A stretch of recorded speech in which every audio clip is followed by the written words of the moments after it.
تو دیگه نگفتی هر کی تو دولت کارگزار دولته اومده به مردم خدمت کنه، گفتی خود دولت هم یه عرصه رقابته.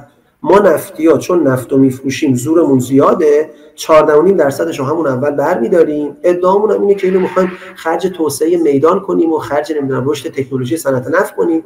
منتها خب یه بخش گنده‌ایش هم میاد توی رفاهیات ما دیگه. بعد حقوقمون یعنی قانون استخدامیمون هم سوا میکنیم. میدونید الان نفتی‌ها بر اساس قانون استخدامی سال 51 عمدهشون، بعضیاشون بر اساس قانون نظام پرداخت هماهنگ سال دهه 70 دارن عمل میکنن.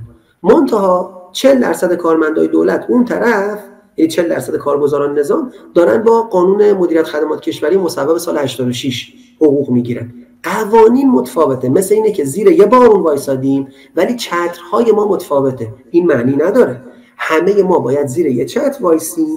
اینی که کی به مرکز چتر نزدیکتر یا دورتر باشه بر اساس شایستگی‌های شخصیشه. آقا مدرک تحصیلی چقدره؟ سنوات چقدره؟ عملکرد و بهینگی چقدره؟ نه اینکه دو تا آدم با مدرک مشابه، سنوات مشابه، عملکرد مشابه صرفاً به این دلیل که تو دو تا دستگاهن تفاوتشون از زمین تا آسمان باشه.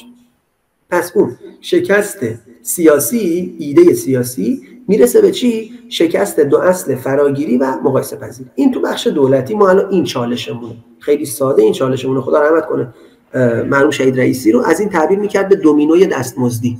میگفت یه دومینو رو افتاده هر کی دوست داره برای خودش بکنه. معنی نداره. همه باید زیر یک چتر قانونی باشن.